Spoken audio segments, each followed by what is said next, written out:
Okay. As a reminder, the paper is due on Wednesday. In case anybody wasn't paying attention and needs to do it last minute. Yeah,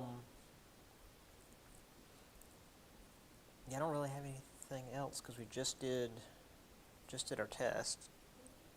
I mean we're already on chapter 8. Any questions from y'all here? Okay. Well, I'm gonna pull the door too, just in case it gets loud. Okay.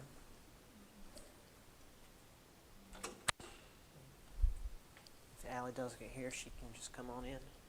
All right. So, I've got so much crap on my desk right now.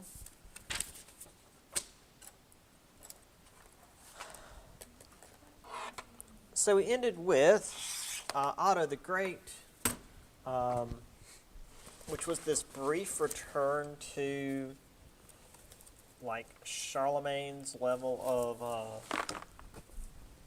culture and control over Europe. However, once he died, his sons were not able to maintain what he had going, so that fell apart. But, and we also ended the class with Viking video, which for any of you folks online, I posted that link, so everybody has access to it. So yeah, you've got Otto the Great, and the lands he was able to take over in the course of his rulership, which compared to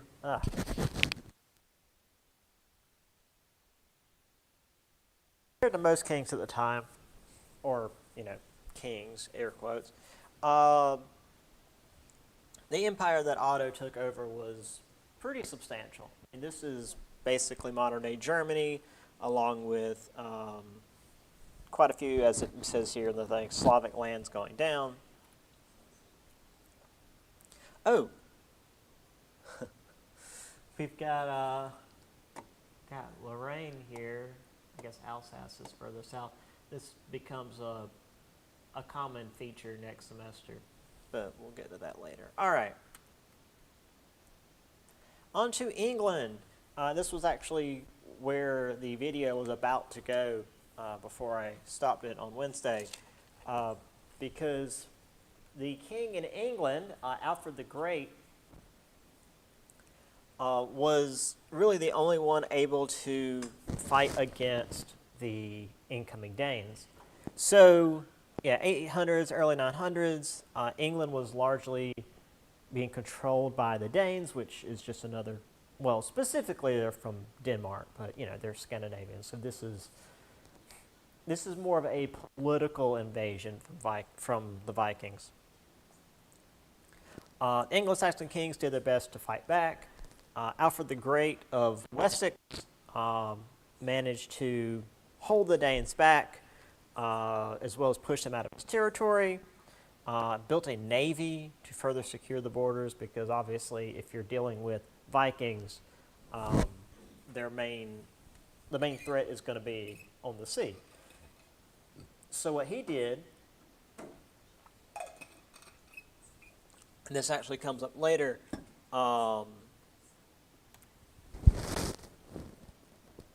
he made a specific tax for every city or village or whatever on the ocean, on the water. They had to pay a ship tax. Every city had to essentially be able to fund its own ship, which would then be rolled into at least for Alfred, the Wessex army. And this actually stayed on the books, and as we're going to see more towards next semester, some kings go back and try to use it to scrounge up money. But as we've seen oftentimes throughout history, the constant threat from outside forces caused these these kingdoms to become more efficient. They divided land into hundreds, which is to say an area of 100 families, for better like census and tax gathering purposes.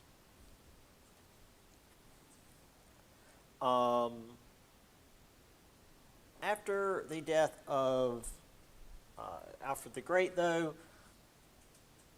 the Vikings continued doing what they do, and again, more than just Vikings, it was largely also just the Danes. So after 980, Canute, king of Denmark and Norway, became the king of England. So like one of England's earliest kings was in fact a Viking, or well, a Dane. And that's going to be important going forward into later stuff in England. Is that this chapter? Papacy. Yes. Okay, that's towards the end of this chapter, I believe. Yeah. So here we have a statue of Alfred the Great, which I don't know how accurate it is because, I mean, we didn't know that much about Alfred other than what he was able to do militarily. Here's a map I stole offline. What they call the Great Heathen Army, which, again, if you recall from the video, they mentioned that. They had occupied York and struck out across the, not really country, but, you know, across Britain. So do they have?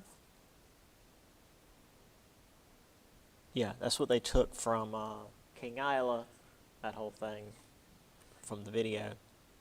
And then down here in Wessex is where Alfred and his folks were. They managed to gradually push the Danes out.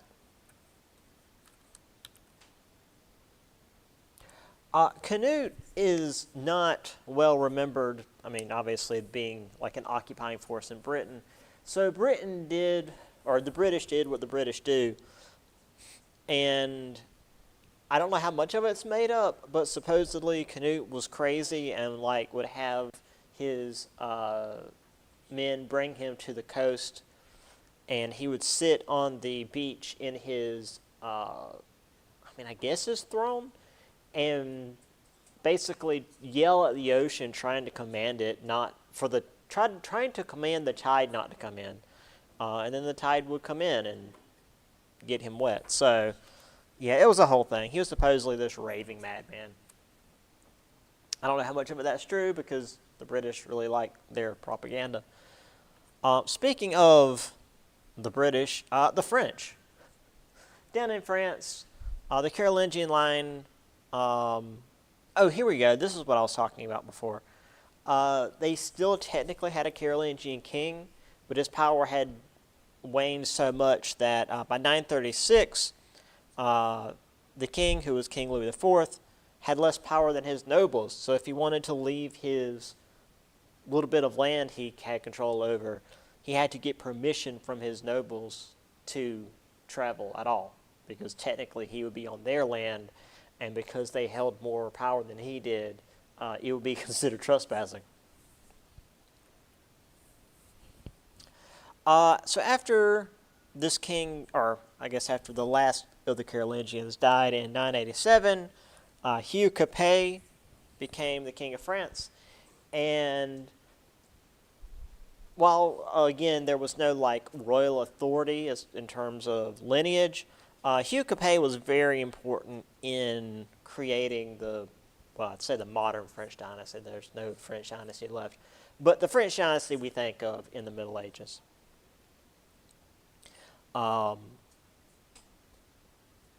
There's still like, I've noticed over the years like things named after Hugh Capet. So again, we have France. This is in 1030. So you've got the various duchies, I guess that's count. So you've got Toulouse, Dagot, Vascon, Aquitaine. Aquitaine's real important. Burgoyne is there. There's Normandy. That also is important later, not because of World War II. And then here in the middle is the royal domain there in blue. So I mean, a lot of these powers are bigger than the royal authority, even in this is 1030. All right. So we talked about the orders of Carolingian society. Now we're getting into the proper medieval orders. So these are two separate things. Keep those separate in your head. The French term is laboratores, which is just your regular laborer. They're those who work. Farmers, eventually merchants, but we didn't really have a middle class yet, so mostly farmers. Peasants, serfs, that sort of thing. Then you have the bellatores, which is those who fight. Those were your knights or whatever warriors were allowed to, maintain weaponry that were needed to protect the kingdom. So they were seen as like a higher order than the ones, growing the food. And then seen at the top was the oratores, those who pray. An orator being a term for speaking. It was believed that due to the relatively low life expectancy of the people at the time, everybody was really concerned about their immortal soul, and this was still at a time. This is way before the Protestant Reformation. This belief that you needed godly men to intercede with the divine so that your concerns could be heard. So obviously those who devote their entire lives to being godly men were seen as being very important. And then obviously the king was sort of this separate entity, ruled over all three to keep them working together. Technically, he was of the second estate. The king is just a noble who got a higher paying job. But he's still technically a noble. And that issue comes up a lot.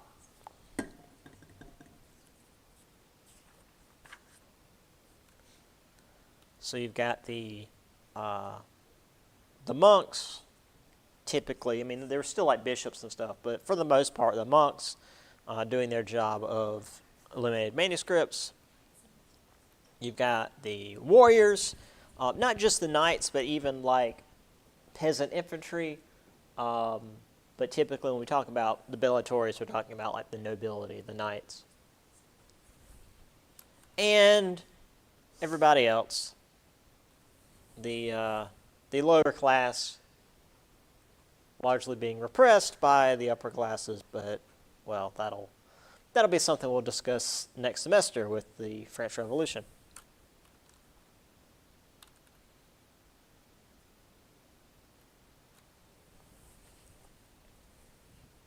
So as the monasteries are becoming more powerful, more wealthy, they're also starting to become more lax in how they were run, and obviously lots of corruption. Because when you've got a lot of power and a lot of money, you've got corruption. There's just no two ways about that. So in 910, Duke William of Aquitaine and his wife founded a new church in Burgundy. This was known as Cluny. I assume that's the excuse me. I assume that's the pronunciation. So their big idea, the big change here, was that the bishops at Cluny would only be beholden to the Pope, since the Pope is technically the head of the church, as opposed to whatever local government wanted to control the region. So this is reverting back from before, even beyond reverting from the Italian system. But in particular, just this idea that if you're a member of the church, you're no longer under the authority of the local government. You're under the authority of the church. This was very popular. Lots of church reforms throughout France. Population latched onto this. Cleveland was given lots of land and money, which further increased the power of the church, which the church was already pretty powerful. But now it's an independent entity from the government, more or less.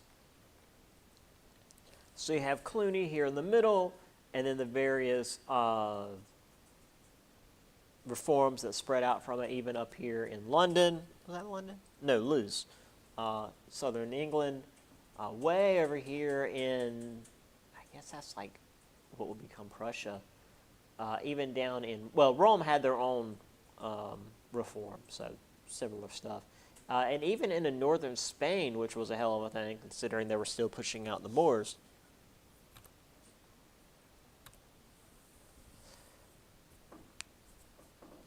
Which quickly went the other way. By 1024, we had the Salian kings. This was a line of kings in France who wanted to reform the church back the other way, and that the church would be an instrument of the government, like it was with Charlemagne and Otto the Great. Also, by the way, the reason Charlemagne isn't called Charlemagne the Great is Charlemagne literally is French for Charles the Great, in case anyone was wondering.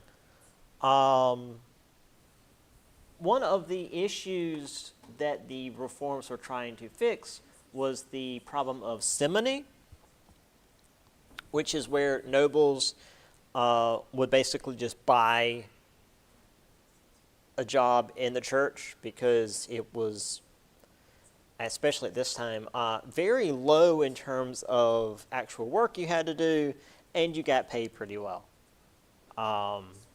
Let's see, do we have... No. There's a problem a little bit later where people are holding multiple jobs in different churches. Obviously, you couldn't be in more than one place at the same time. So you just be getting paid for like 3 or 4 jobs while you're only physically at one and probably not even doing any work at that one. That was a problem. So in 1046, Henry II intervened with a dispute among the papacy, which is to say there were 3 popes at the time. That's like a really big deal. Most folks here in the United States don't really get the whole pope thing.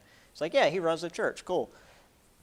Especially back then, the pope was seen as being like, oh crud, what's the word? Infallible. The pope could do no wrong. The pope couldn't be wrong because God was working directly through the pope. Here we had 3 dudes claiming to be pope. You can't do that. So Henry II got rid of all 3 of these popes and appointed his own cleric as the new pope, which is not just like a thing that he did to fix the problem. That created the precedent of a king can make the pope. When back in Charlemagne's time, like 200 years before, the pope was the one who was like crowning the emperor of a new Rome. So that was a whole thing. We finally had the Great Schism, or also the East-West Schism. Cardinal Humbert sent a treatise to Constantinople, basically saying, hey, this is what we're doing with the church, and since you're technically part of the church, you have to follow our rules. Well, the church in Constantinople had been doing their own thing since before Rome fell, so they were extremely insulted by this.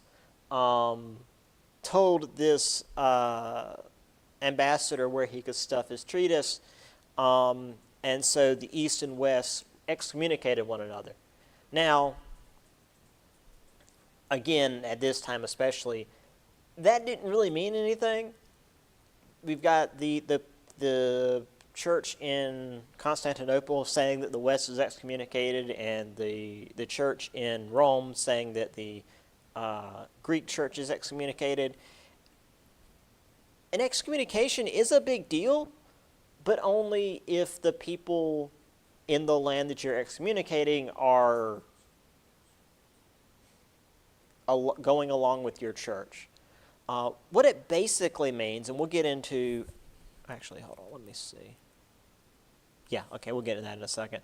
I'll get into more detail what excommunication is in a second, but this didn't really mean anything. In fact, they didn't formally basically come to peace until 1965. It was, 900 years before the East and West finally put aside their differences, formally put aside their differences. I mean, obviously, they didn't really go to war over it. That's later. But like there was this animosity between the East and West for like 900 years. So I don't know why the map that I pulled has like see-through sections for the ocean, so sorry. But yeah, you've got the East over here centering on Constantinople, as well as the Russian Orthodox Church. They're technically a different thing, but they're more closely related to the Greek Orthodox Church than they are with Catholicism. And then over here in the West, we get what will become Catholicism. The Scandinavia, the Holy Roman Empire, which is, most of Europe, and then, England over here.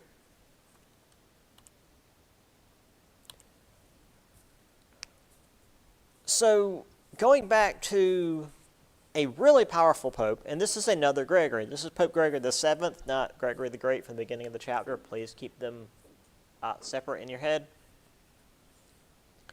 The church only wanted for cardinal bishops to elect the pope, which is a thing that is the modern day. Whenever there's a new pope, the cardinals come together and do a vote. However, the empire wanted to maintain control over the church, so this whole thing between the church and the empire caused a rupture. Not quite a full-on schism like with the East and West, but they weren't working together in as good of terms. So Pope Gregory VII pushed for clerical celibacy, which wasn't a thing at the time. Priests were often married. Denounced lay investiture, which is to say emperors made bishops, and then the bishops would be beholden to the emperor as opposed to being beholden to the pope. Because if you have a job that is less about your skill and more about who picked you to have the job, you're going to be loyal to the person who picked you to have that job, because they could at any time take that back from you. Today we think about, loyalty to a job is as far as they're going to pay you. But here, you got a job because you were picked by somebody, not because you were the best person for it. Here we have Pope Gregory VII, another of these, the inspiration of the Holy Spirit in the form of a dove, but it looks like the dude, it's like, I'm busy, why is this bird flying over my head?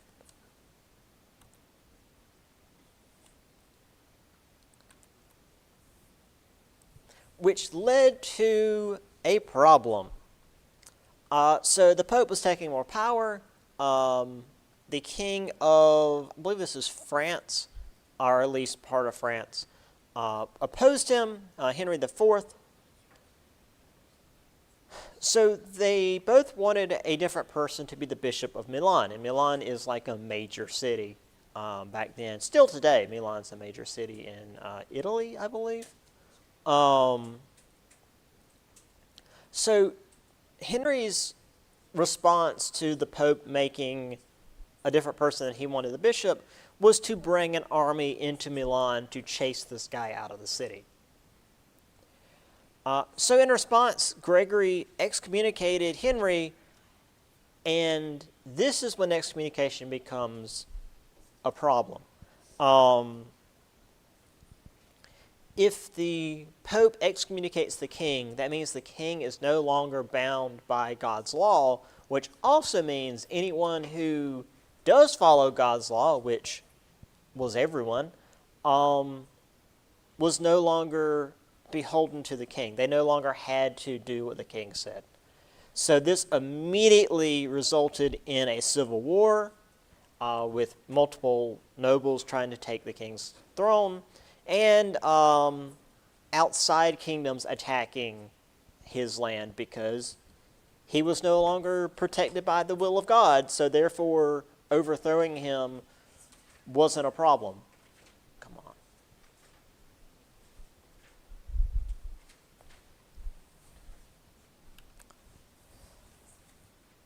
on. Henry did manage to get back in the Pope's good graces and stopped all the various wars and such from happening because the Pope had to forgive sinners. That was his job. But this did show that the church was extremely powerful, and it also, made the church and the empire further more angry at one another. But the big result, and what we will see, is Pope Innocent's next, I do believe. No, that's Henry. We'll see if we get to Pope Innocent. Oh no, that's like Pope Innocent was. Where are we at? Yeah, we'll get to it in a little bit. Anyway,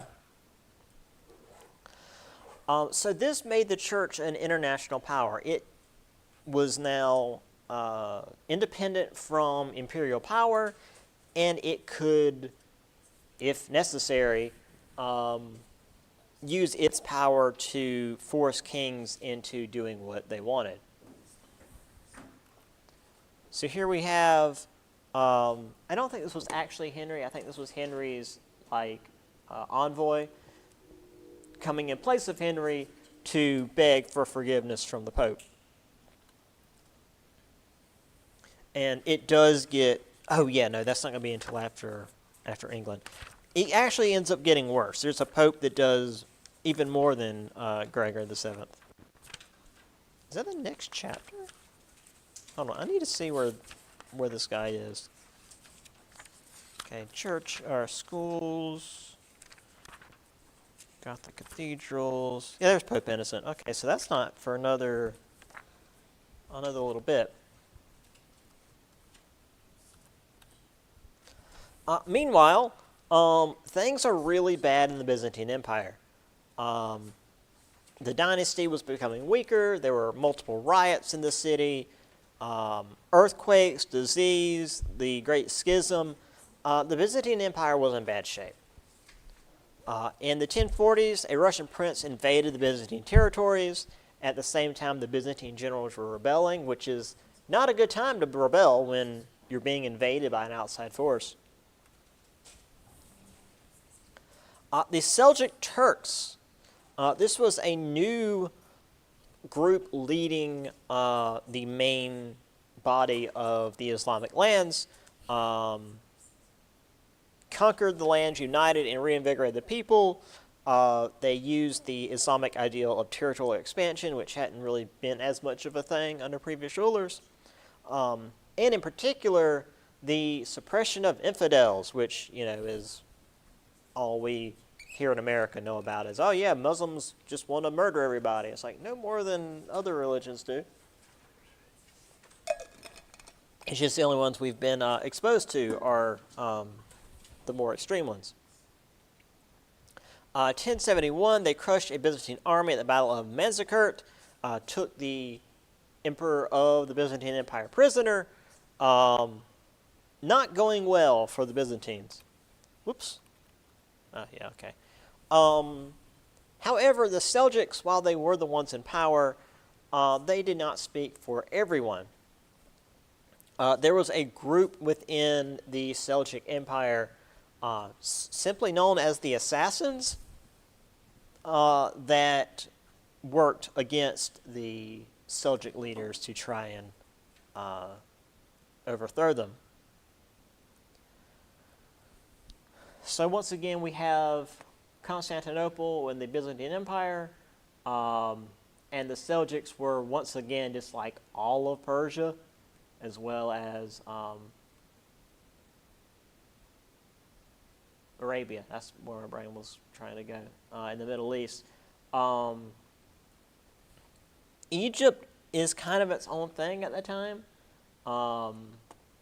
The Fatimids, we don't really talk about them, but I believe that was another group of, pretty sure that was another group of Muslims.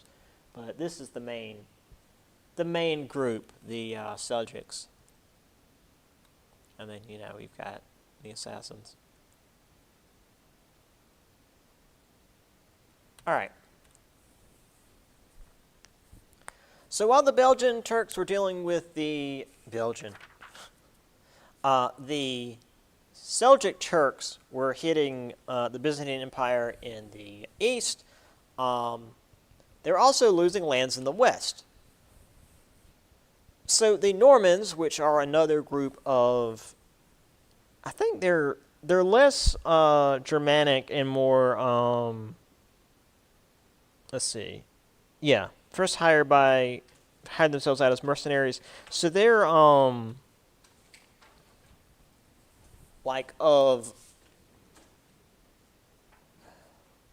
they're a Viking stock essentially, and had been living in northern France. At this time, they actually had been given land in southern Italy, and then began taking land from the Byzantines that were, there. So the Pope basically granted the Normans land that they had taken, because you don't want to piss off the dudes with all the weapons that are like right on your front doorstep.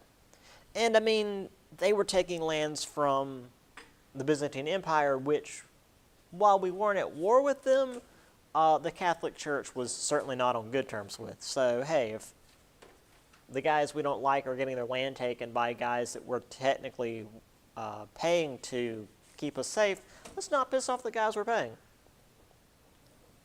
And this was actually, this is where my Italian friend's Viking blood comes from, was the Normans in her region of Italy that eventually make their way over to England. So let's get to England. This is a long drawn out thing, but we gotta do it because it's extremely important for everything going forward. So over in England, England was ruled by Ethelred the Unready, not known such because, well, he's not ready for the incoming invasion. He was married to the daughter of the Duke of Normandy. That's why this guy is important at all, is that he was married into a family on the continent. The Danes rolled in under Svein, who, well, took his lands. His son Canute, as we've mentioned, was the one who ruled England until 1035. However, there was a civil war over in Denmark, so he focused his attention elsewhere. So while this was going on, the Anglo-Saxons got Ethelred's son, Edward the Confessor, as their new king, who essentially ruled without any input from the Vikings, well, not the Vikings, the Danes, because they were busy, dealing with the Civil War.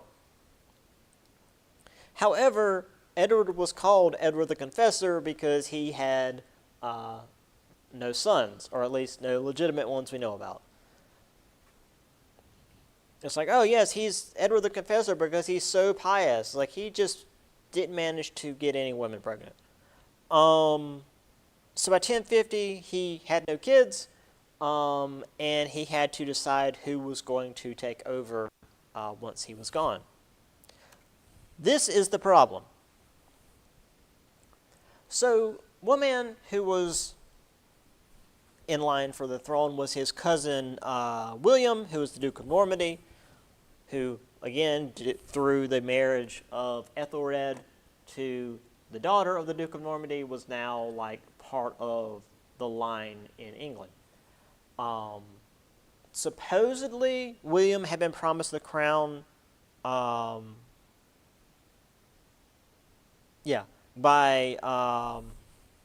Edward. Meanwhile, we have Godwin, the Earl of Wessex, who was like, well, you're not even in England. You're over there in northern France. You don't get a say. So he opposed William's claim to the throne. But there's more. So the son of Godwin, Harold, began amassing lands and power to fight back against William. For some reason, he ended up in Norman territory and got captured, and therefore had to swear fealty to King William, or to William, I should say, not King William, to William to gain his freedom. Which meant that if you're a vassal of somebody, you have to support whatever they say. You are now beholden to them. Harold didn't honor his pledge, and Harold didn't. I gotta keep these people straight. Harold did not honor his pledge. When Edward died in 1066, Harold was crowned king. So we've got this guy in England who's been crowned king despite promising to support this other guy. However, the Danes are back. Harold Hardrada, who was, I think, the son of Canute, he claimed that, hey, we Danes have authority over England, so I'm going to come take that throne. So he invaded northern England, while William, who spoke with the Pope to get the Pope's blessing, began amassing forces to cross the Channel and take England from the south. Harold managed to defeat Harold Hardrada at the Battle of Stamford Bridge, and then marched his men for 4 days straight down to fight William, who had landed in southern England. However, at the Battle of Hastings, Harold was defeated by William. So, he became known as William the Conqueror and was crowned King of England on Christmas Day, 1066, which is the start of the French and English hating each other. Because technically the Normans are French. And then he came in and took over and really restructured all of the ways that the English did things. Well, the Anglo-Saxons, it's not really the English. And so, yeah, the English and the French have hated each other since literally 1066. Also, I should mention, he was called William the Conqueror because, well, he conquered England. However, the English had a different name for him, William the Bastard, because he didn't have a, let's say, steady lineage. And also, they just hated him, so they're calling him whatever. So here we have Harold Hardrada coming in from the north. Harold marched from London to fight him here at Stamford Bridge, managed to defeat him, drive the Norwegians off, then marched for 4 days down to the south to Hastings, and then the Battle of Hastings is when William defeated them.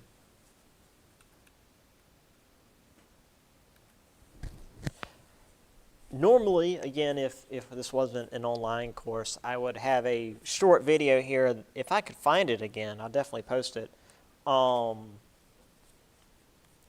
There's this English historian at Hastings and being real dramatic about like here are Edward coming in and conquering England. And one of the line that I'll never forget is he's like standing over the field where the battle happened. He said, "This is where democracy died in England." It's like the Anglo-Saxons weren't democratic. They were lords like everyone else in Europe. There was no democracy in Europe. To say that, oh, King Edward came in and took everything over, they just had a different flag. Which, I mean, to be fair, like the Anglo-Saxon nobility lost all their land. The land was taken and redistributed to the ones that joined him in his invasion, which meant that the Anglo-Saxons who had been there were overthrown, but it didn't really mean anything for the average person. The average person, they're just like, oh, the new nobles speak a weird language. Who cares? But as far as like English history, it's such a big deal. Anyway, William had a book put together known as the Domesday, or again, the English, the Doomsday Book. It was a really detailed account of land and property within England, down to like every sheep and goat, apparently, or sheep and chicken, I should say. And it's still around. It's at the Tower of London. I mean, here it is. It's still in really good shape because, once again, they use parchment, which sticks around. And this gives us a real good insight into what England looked like at the time that it was conquered. Like how many people lived where and what sort of wealth they had. Again, it was a book for the sake of taxation. He needed to know how much the people had so he would know how much he could demand from them in taxes. Which, of course, pissed the English off, or the Anglo-Saxons, I should say. They don't become the English until this integration.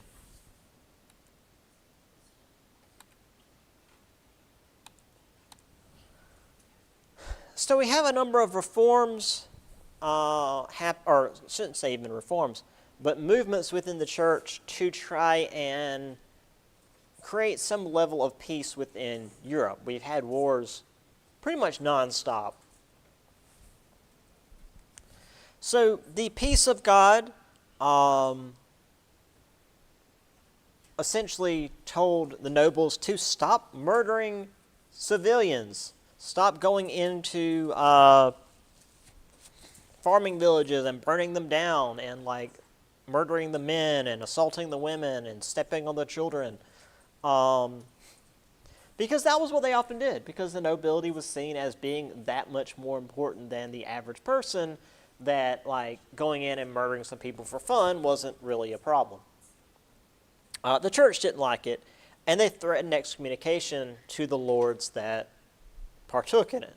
And as we've seen, excommunication is real bad for people who own, land and power and whatnot.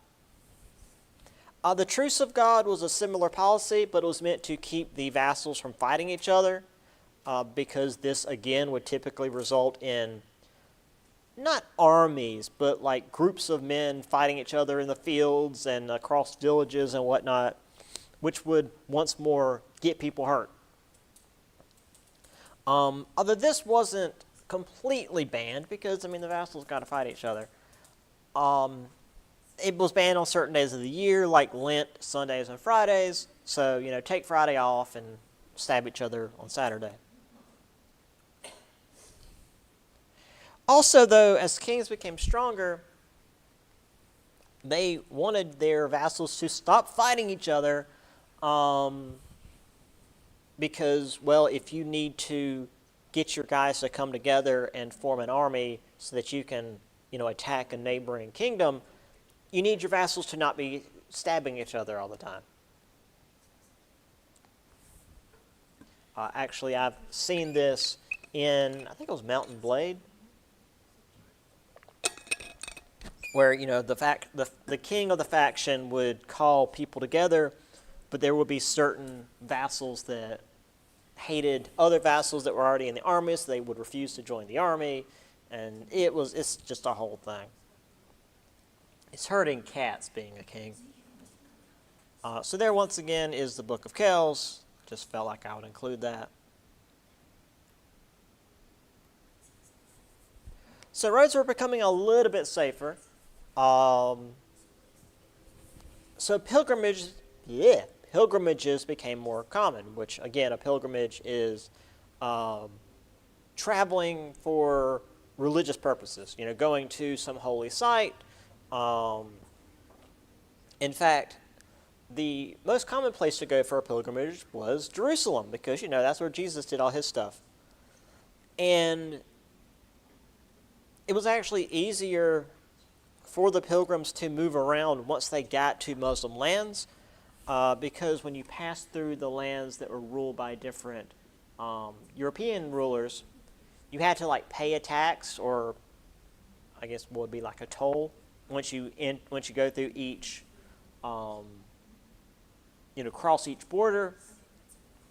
Whereas once they got to the Muslim lands, they had to pay a toll once, because again they're entering a new kingdom's territory.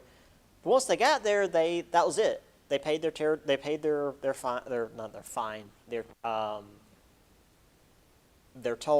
and then that was it. They were able to go to Jerusalem and hang out in the Middle East and do whatever pilgrimage stuff they wanted to do. And so the churches began to take advantage of this. People are willing to travel long distances to see holy sites, and in particular holy relics. So the churches would structure themselves to be attractive for pilgrims to come and visit. They would have, the relics we talked about, where you could come and speak to a saint, who would then, of course, pass the message on to God.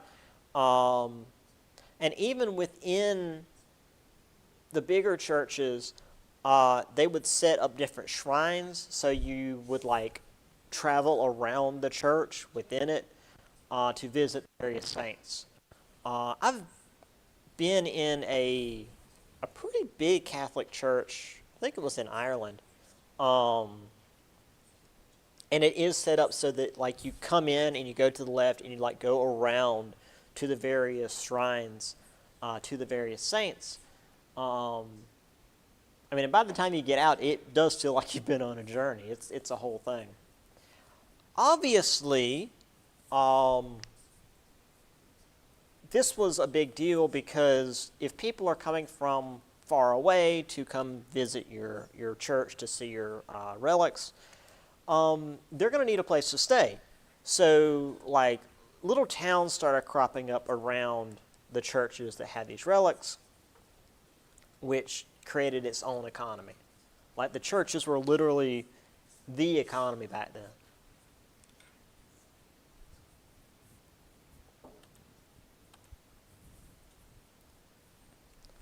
So the European society became more structured and identified with the Christian ideals that it was founded on. However, oftentimes the best way to maintain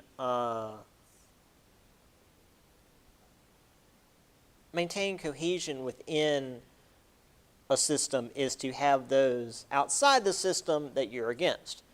They became aware there were others. The schism, of course, showed just how aggressive the Western Church was becoming in expressing its distaste for others. We had the Normans attacking the Byzantines and being left alone, not forced to stop. And also this gradual push of Islam out of Spain, which we'll get into greater detail maybe this. I don't know if we'll get to it this semester since we only do have like a month left. Well, no, actually, we might. We'll see. We still got a couple of chapters left. So, as it began to reform, it identified these heretics within Europe, those that were not following the proper Catholic or Orthodox way of doing things. They were imprisoned and reformed, which is to say, tortured until they answered the questions in the right way, or removed from the body of Christ, removed from the body of true believers, which is to say, put to death, oftentimes burned at the stake, like we have here. They burned a lot of people at the stake. This was a very common way of doing things for quite some time in Europe.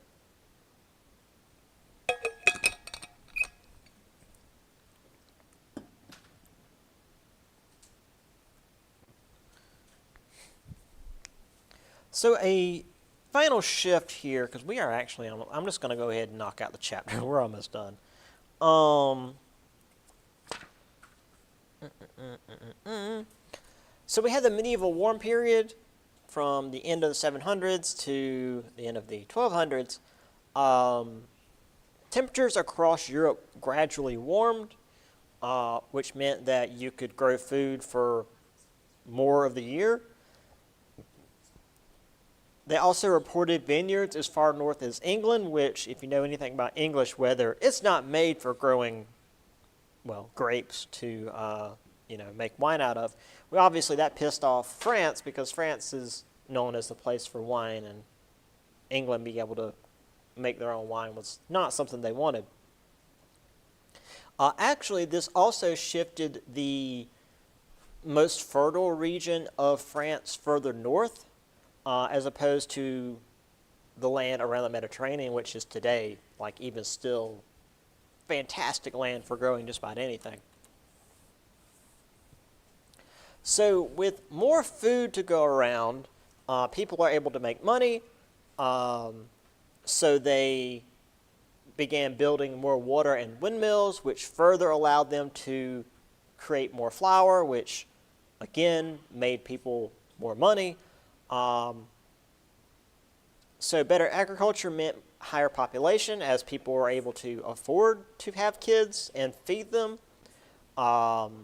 Higher populations meant that they started moving into cities again. This is the first time we've seen actual city living since the fall of the Western Roman Empire. This brought back, as I mentioned, since Rome fell, they've mostly been bartering back and forth. So by this point, they actually had money again. Now, this increase in prosperity and mortality for children led to a shift in how the nobility did things. So, as we've seen with like Charlemagne, Clovis before him, the normal way that nobility did things was that they would split their land and power, etc., equally among all their sons, which would often result in civil war, which is not good for anybody. So the new system was primogeniture. The land and title will go to the eldest son, and everyone else will be out of luck. So what this often led to was the other sons who had been trained as warriors, because that's what nobility was supposed to do, were left without a job, left without a place to live. So they would just go out and like murder people in the countryside, which we'll get more into in just a minute. I have a very detailed graph here of how primogeniture worked, in case anyone needed a visual representation. In case y'all want to look to. So yeah, primogeniture, the eldest son got everything and everybody else was out of luck. Which did make things a little bit more stable in terms of who was going to get the kingship, rather than all the brothers going on like a murder spree. So after the 1060s, access to the Holy Lands became more dangerous due to the Seljuk Turks, as we mentioned. Their anti-infidel policies, they didn't want the Christians coming in and touching everything. So Pope Gregory VII called for a crusade to liberate the Holy Land from the pagans, as he called them, which, I mean, again, Islam is a Abrahamic faith, but whatever. The Byzantine Empire felt like a crusade would be a great idea because you would get a bunch of Western mercenaries to come in and help them push back the Turks, who were getting uncomfortably close to Constantinople. So a few decades later, we had the Council of Clermont in 1095. Pope Urban II whipped up fervor against the Muslims, inflammatory language, breeding hatred for the enemy. They're not even people, so don't worry about murdering them. The sort of thing that, unfortunately, is still alive and well today. They also promised the potential crusaders remission of their sins, right to keep the lands they took, and postponement of debts. So it was not just, hey, we need to go take this land for God because he said so. It was also a lot of like monetary and social reasons.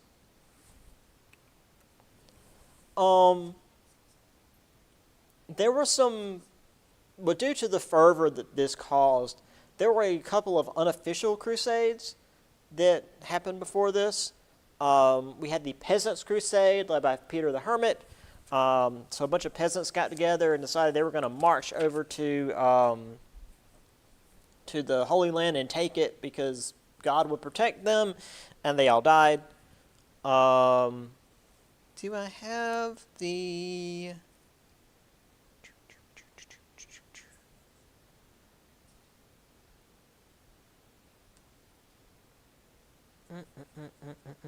Here we are. Peter the Hermit. Do I have... Where did I get this? Well, there was also the Children's Crusade. Because, again, the belief in God was so strong that, hey, we'll just march over some, crazy street preacher can just, like, rally a bunch of children together and they'll march over to the Holy Land and take it over. But marching from Italy to the Middle East was going to be difficult. So they figured, well, we'll take a boat. Well, not even we'll take a boat. We will march to the sea, and God will part the sea like they did in, the days of Moses, and we'll walk across the seafloor to the Middle East. And they marched into the ocean and got damp. So an Italian merchant offered to take them to the Holy Land by boat. And so they all got on board the boat. This, crazy street preacher and a bunch of children got on this boat and were whisked away to be sold as slaves. So that also didn't work. Also, all this fervor against Muslims very quickly became fervor against anybody that wasn't the right kind of Christian, including people who weren't Christian, which is to say the Jews. So this led to pogroms where they would just go in and murder Jews because they weren't Christian.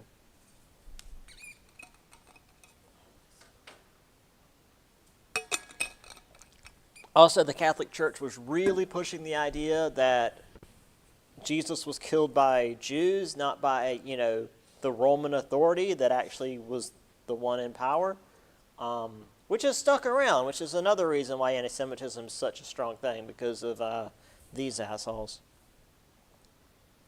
So we have the Council of Claremont here. Again, a very medieval image, because you've got these guys in the front that are, regular size, and then the guys around the sides are regular size, and then you've got, the Pope in the back that is a little bit smaller. Then you've got whatever the hell is happening here. This is just a massive crowd of people who are all super tiny, because there wasn't a lot of perspective in medieval art.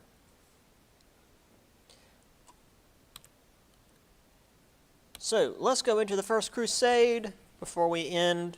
1096, thousands of Western Crusaders had gathered outside Constantinople. The Emperor Alexius realized that maybe this wasn't the best idea, because now we've got a bunch of dudes who are technically not the same church as, Constantinople. He had them swear fealty to him before they crossed the Bosphorus Straits, which they were cool with. They were ready to fight. 1097, they crossed the Bosphorus Straits, took the city of Nicaea, and handed it over to Alexius, because they had other cities they were going for. They began setting up crusader states as they made their way towards Jerusalem. So whatever regions they would conquer, they would turn into little Christian kingdoms. They stalled at the siege of Antioch, but there they found the Holy Lance used to pierce Christ's side, the spear that was supposedly used to stab Jesus in the side to prove that he was dead. They just so happened to find a spear that was totally different from any of the other spears that had been laying around for 1,000 years. So they were reinvigorated by this, captured Antioch by 1098, slaughtered all the men inside because, Crusades. 1099, they took Jerusalem, and according to one chronicler, slaughtered about 10,000 Muslim men, women, and children inside the temple. Inside, the temple of Solomon there in Jerusalem. Just because the way things were done back then is if, you went into a church, that was considered sanctuary, and the invading force would leave you alone. Instead, the invading force came in and murdered them in the church.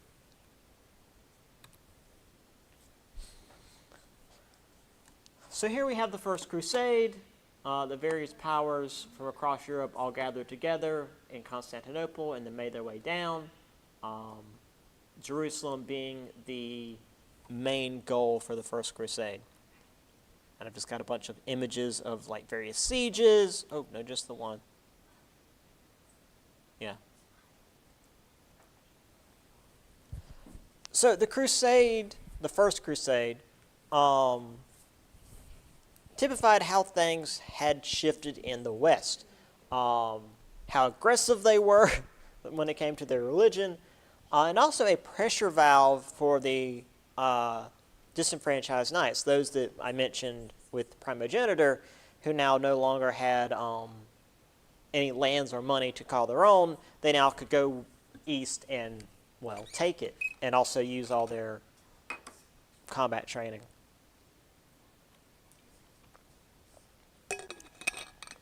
However, once this was finished, once this was taken care of, only a few Christian knights remained in Jerusalem to rule over it, while the majority returned home, which is going to be a problem going forward, because it's called the Crusades, not the one crusade where things actually worked. So you've got the various lands that the Christian knights took. Armenia, Sicilia, Edessa, what's that one there? Antioch, Tripoli, and then down to Jerusalem. And once they took Jerusalem, they were done. They didn't push against the Timids. They didn't even really push into this little bit of land that was under the control of the Seljuks, or Damascus even. They just were like, all right, we took Jerusalem, we're done. By the end of this, Europe was becoming more defined. They weren't all poor and starving to death, or even just like living around the ruins of Rome, wondering where all this came from. Europe was becoming gradually more unified, and the papacy had set itself above kings and emperors, or at least those, within Europe. And then the others were used as a focus to keep the various groups within Europe together, in particular the Muslims, but also, as we've seen with the Jews, an outside force to rally against, which kept the internal conflicts from happening. Because if you and your neighbor aren't getting along, you could fight each other. You could get your own little armies and come together and just murder each other in the field. Or you could take all that frustration and anger and go on crusade. And that was what happened. And that's actually it for chapter 8. As I mentioned, the next test will be 4 chapters, so it's 7, 8, 9, and 10. So while I will put the next PowerPoint up, we won't be, once we finish that one, we won't be doing the test until the next chapter. So yeah, that is the Romanesque Central Middle Ages. We're getting into the High Middle Ages, which is the next chapter. But we'll do that on Wednesday. So let me turn this off.